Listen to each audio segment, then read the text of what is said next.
bukan al-qiblah. Hari ini kita bahas tentang nahwu wadih jilid 1 ya. Ternyata di dalamnya adalah bab pertama tentang al-jumlatul mufidah. Tentang al-jumlatul mufidah. Apa itu jumlah mufidah? Sebelum masuk ke materi ini ya, mari sama-sama kita perhatikan tentang bagaimana struktur kalimat dalam bahasa Arab. Anak-anak, sebelum kita mempelajari tentang jumlah mufidah, kita harus paham tentang bahwa struktur kalimat dalam bahasa Arab itu ada 3. Pertama, harf atau al-harfu, kemudian 2, kalimat atau al-kalimatu, yang ketiga adalah jumlah atau al-jumlah. Kita bahas satu persatu. Yang pertama adalah al-harfu atau harf.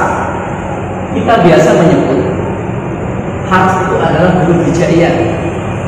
Ada yang menyebut huruf ejaan, ada pula yang menyebut abjad alfabet, misalnya alif, ba, ta, tha, dan seterusnya. Itu semua adalah huruf. Di mana huruf yang kita bahas adalah huruf adalah satuan bunyi yang terkecil yang tidak mempunyai arti, sehingga bahasa kita adalah huruf alif, ba, ta, tha, dan seterusnya, masing-masing belum punya arti sama sekali. Nah, inilah yang kemudian disebut dengan al-harfu atau huruf. Gimana paham anak-anak? Ya, kita lanjutkan yang kedua. Di samping huruf ada yang namanya kalimat atau al-kalimat. Kalimat dalam bahasa kita sehari-hari disebut dengan kata. Dalam bahasa Indonesia kita artikan kata. Kita ambil contoh, al-bustanu, kebun itu, jamilun, indah. Kalimat adalah kumpulan dari beberapa huruf yang mempunyai arti. Kita ambil contoh yang pertama, al-bustanu. Al-bustanu ini terdiri dari huruf-huruf yang ada dalam huruf hijaiyah. Pertama ada yang namanya ada lam, ada ba, ada sin, ada ta, ada alif, ada nun.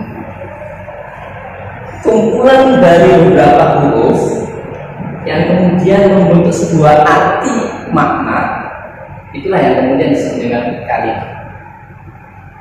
Al-bustan tadi artinya adalah kebun itu. Kemudian contoh lain, misalnya jamilun. Sama, jamilun itu adalah terdiri dari huruf jim, kemudian mim, ya, dan lam. Digabung menjadi satu, punya arti, punya makna. Jamil artinya indah. Jadi apa itu kalimat? Kalimat adalah kumpulan dari beberapa huruf yang membentuk sebuah arti dan mempunyai arti. Anakku, yang terakhir adalah jumlah atau al-jumlah. Jumlah dalam bahasa Indonesia kita sebut dengan kalimat. Contoh, al-bustan jamilun, kebun itu indah. Kalau kita perhatikan, ini ada 2 kata yang ada dalam contoh. Pertama kata al-bustani, yang kedua adalah kata jamilun. Sehingga kalau digabung, al-bustanu jamilun artinya kebun itu indah. Apa artinya? Bahwasanya jumlah atau kalimat dalam bahasa Indonesia adalah kumpulan dari beberapa kalimat yang mempunyai arti dan bisa dipahami oleh orang lain. Kumpulan dari beberapa kalimat yang bisa dipahami, bisa dimengerti ketika kita sampaikan kepada orang lain paham. Itu namanya jumlah. Dan inilah yang kemudian disebut dengan jumlah mufidah, masuk pada materi bahasa kita nanti. Ya, anak-anakku, setelah kita paham tentang struktur kalimat dalam bahasa Arab, maka kita masuk dengan bahasa al-jumlah mufidah. Tadi sudah saya jelaskan, jumlah mufidah adalah kumpulan dari beberapa kalimat yang mempunyai arti dan ketika dikomunikasikan dengan orang lain mengerti. Itu namanya jumlah mufidah.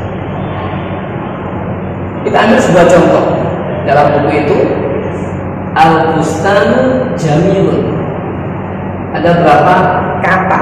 Ada satu Al-Bustanu, kemudian nomor dua Jamilun. Ada dua kata atau ada dua kalimat. Kalau diartikan Al-Bustanu Jamilun, kebun itu bagus, kebun itu indah. Ketika kita sampaikan ke orang lain, pasti paham semua. Yang timbul pertanyaan. Kemudian nomor dua, contoh nomor dua, asyamsu, matahari itu toli'atun. Ketika kita sampaikan ke orang lain, matahari itu terbit. Yang kita ajak bicara pasti paham, tidak akan bertanya lagi.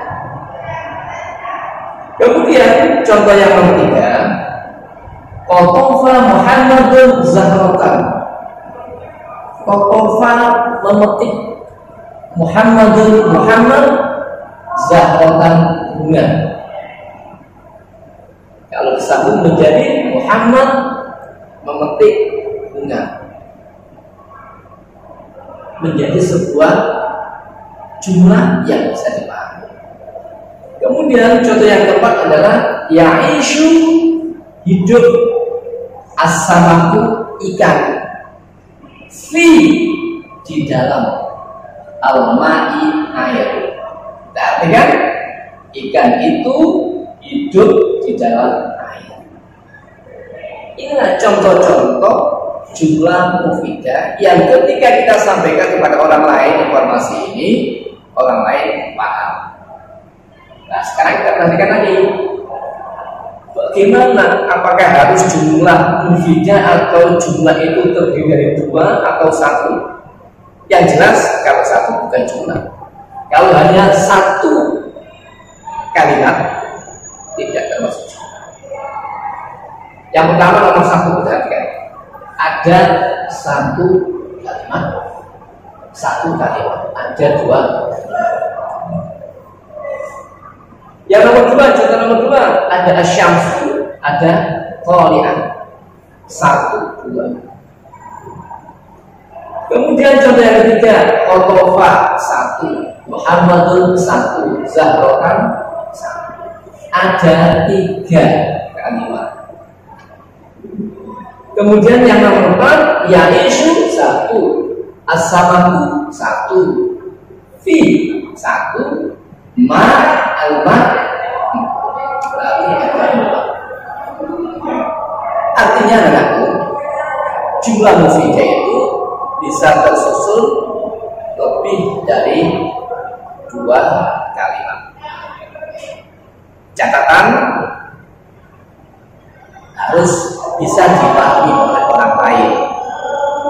Kalau kita membuat kalimat misalnya kita buat kalimat Jamil, Jamil, Jamil, Jamil.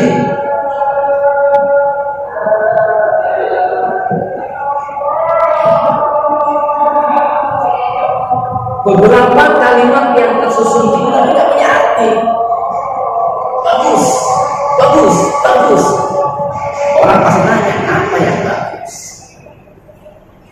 Nah, ini belum dikategorikan ada jumlah mufidah, walaupun tersusun dari beberapa kalimat. Karena apa? Karena tidak punya nilai pengertian ketika orang lain kita berikan informasi tentang kata itu atau kalimat itu. Gimana kira-kira paham ya? Kemudian pembahasan tentang al-jumlatul mufidah. Jadi jumlah mufidah tadi adalah kalimat baik itu terdiri dari dua suku kata, tiga suku kata, atau empat suku kata yang ketika kita sampaikan kepada orang lain, orang itu paham, mengerti. Itulah yang namanya jumlah mufidah. Terima kasih. Assalamualaikum.